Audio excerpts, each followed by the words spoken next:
pinag-uusapan ng Senado, no?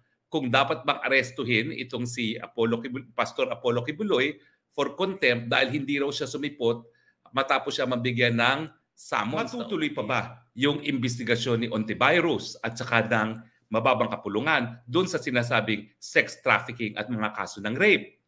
Well, alam niyo, hukuman lang naman talaga ang merong jurisdiction para magdesisyon kung isang tao ay nagkasala sa paglabag sa ating batas kriminal.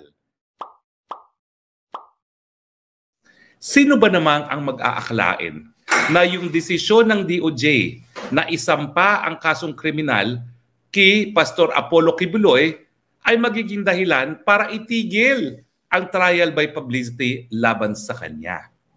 Yan po ngayon ang pinag-uusapan ng Senado, no? Kung dapat bang arestuhin itong si Pastor Apollo Kibuloy for contempt dahil hindi raw siya sumipot matapos siya mabigyan ng summons na umapir. Pero yung iniimbestigahan naman ni Senator Ontiveros, yung alleged rape, alleged sex trafficking, ito po yung demanda ng kanyang testigo na nauna nang na-dismiss ng Davao Prosecutor's Office dahil nga sa kawalan ng ebidensya.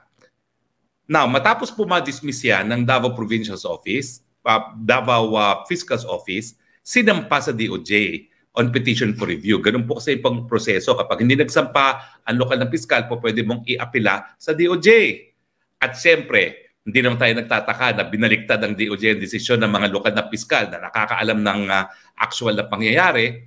At ngayon ay dinesisyonan na sampahan si Pastor Kibuloy. Alam nyo bang paboryan kay Pastor Kibuloy?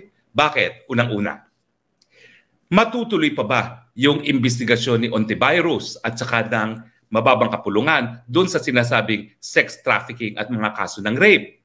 Well, alam niyo po, malinaw na malinaw, gaya ng sikat ng araw, yung desisyon ng Korte Suprema sa Bengzon versus Senate Blue Ribbon Committee. Ang sabi ng Korte Suprema doon, bagamat may kapangyarihan talaga ang Kongreso na mag-imbestiga in aid of legislation, isa sa limitasyon ay kapag ang bagay ay nakasampa na sa ombudsman, kapag ito ay kaso laban sa gobyerno, o di naman kaya sa piskalya, or di naman kaya ay naisampa na sa hukuman. Ito, hindi lang siya nakasampa na sa piskalya, na-dismiss na nga. Kaya lang may petition for review. At ngayong binaliktad na, isasampa na sa kaso. So sa pool sa kaso ni Bengzon na talagang sabi ng Korte Suprema, hindi ka na po pwedeng mag-imbestiga Kongreso pag meron ng kaso kasi nasa jurisdiction niya ng hukuman. At tanging hukuman lang naman talaga ang merong jurisdiction para magdesisyon kung isang tao ay nagkasala sa paglabag sa ating batas kriminal. So ibig sabihin, shut up, Ontiveros. Wala ka ng jurisdiction. Laos ka na naman. Hindi ka naman po pwede makakuha ng boto dyan sa iyong in aid of re-election na investigasyon na ginagawa kay Pastor Apollo Kibuloy. Bebuti nga. Tumemi ka na naman.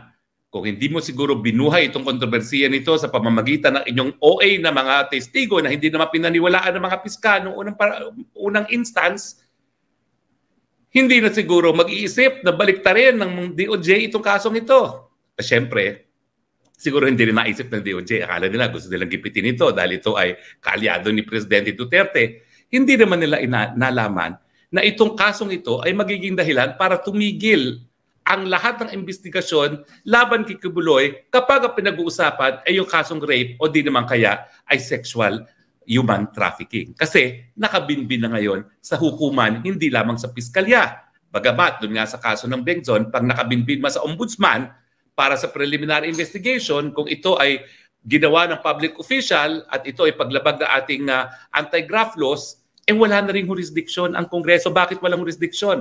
Dahil po yan doon sa tinatawag na separation of powers.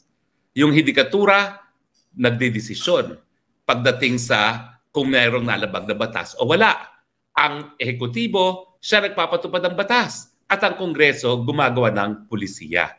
So kapag ang kaso ay nasa kamay na ng hukuman, nasa kamay na ng ehekutibo, mga piskalya para mag-imbestiga ng probable cause, wala na pong jurisdiction ang Kongreso. Finito na ang lahat ng investigasyon sa Kongreso, sa Kamara de Representante o di naman kaya dito sa sa Senado, wala na kayong jurisdiction na imbestigahan pagdating sa potential rape at pagdating sa human trafficking charges laban kay Pastor Apollo Kibuloy.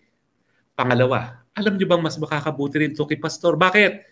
Maski pahingin ngayon ng Amerika ang extradition ni Pastor Kibuloy, may kaso siya sa Pilipinas. Kinakailangan matapos muna ang kaso dito sa Pilipinas bago siya dalhin sa Amerika. O hindi ba papur din yan kay Pastor Kibuloy? Dahil kung wala siyang kaso, dire-diretso po yan. Ang tatanungin lang ng hukuman, dahil dadali nga yan sa hukuman, no, matapos mag-request ang US State Department, magre-request yan sa Department of Foreign Affairs, ifo-forward ang Department of Foreign Affairs sa Department of Justice, sa Office of, Office of State Counsel, yung mga bagay-bagay na international law, dyan po pinapadala, tapos ifa-file sa hukuman. Pero ang tatanungin lang ng hukuman, ito ba isang krimen na extraditable? Pero isasahad lang para ma-extradite ang isang tao, kung merong kasong nakabinbin dito sa Pilipinas. Bakit? Pag nakabinbin ang kaso sa Pilipinas, ibig sabihin, nasa jurisdiction siya ng hukuman. At pag siya'y nasa jurisdiction ng hukuman, hindi siya po pwede umalis ng Pilipinas. Nakita niyo yan? God really works in mysterious ways. Dahil sa loob ng administrasyon ni PBBM, gusto nilang dikdikin si Kibuloy dahil binigyan niya ng boses ang dating Presidente Rodrigo Roa Duterte dahil siya'y kaalyado ni FPRRD. Pero hindi nila alam. Nung pagsampa nila ng kaso, nawala ng jurisdiction si Hontivirus, nawala ng jurisdiction ang Kamara de Representante, at ngayon, hindi na siya po pwedeng ma-extradite hanggang matapos ang kaso niya dito sa Pilipinas. Buti nga kayong lahat.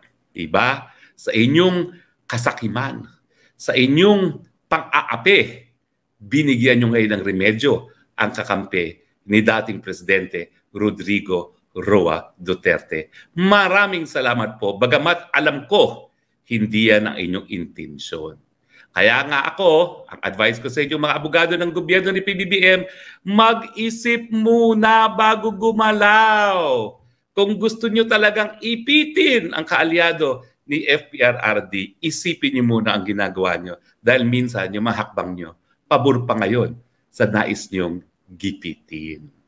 Agree ba kayo or disagree? Sige, tingnan natin ang mga sinasabi ng ating mga texters na buhay ng ating Spokes Awards. Si Darlene D. Nakosuki. Welcome back, attorney. Para pumayat ka po, ano po masasabi nyo sa pag-oppose ni Senator Robin Hood sa contempt order ni Senator Riza? Ito po ba ay labag sa separation of church and state? Hindi po. Talaga namang pong, hindi lang po labag sa desisyon ng Bengson yung pagpapaaresto kay Pastor Kibuloy. Labag din po yan.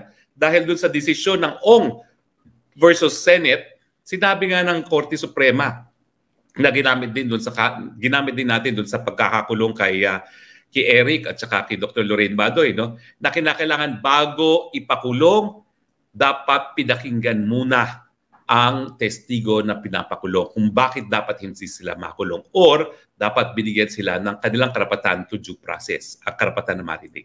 So dalawang counts ang dahilan kung bakit illegal yung order ni Riza Antivirus. Dahil nga walang due process at labag yan sa desisyon ng Bengson versus Senate Blue Ribbon Committee. Alam nyo, hindi requirement na mga mababatas maging abogado. Pero kung gusto nyo maging mababatas, alamin nyo kung anong batas at sumunod kayo. Di namin trabaho yun na hindi nyo pala alam ang batas tapos narariyan kayo, tatakbo kayo sa posisyon na hindi nyo naman pala alam kung ano ang mga dapat at hindi dapat gawin. Si Kia IG Yahoo from Norway with love. Nako, hello. Di pa ako nakakarating dyan sa Norway. Pusang pasaway, attorney, nakita kita sa speech mo sa UCCP through live stream. Uy! Kukunin ko nga yung speech na yan at ipopost ko dahil wala akong staff kanina. Wala na akong staff na kasakasama pag ako yung nagsasalita. No? Maraming salamat po sa pasaway, ha?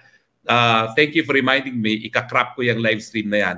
So, yung aking kaibigan, si J.A., pakitignan nga sa Cosmopolitan Church yung live stream at paki-crop yung aking speech para ma-post natin bukas.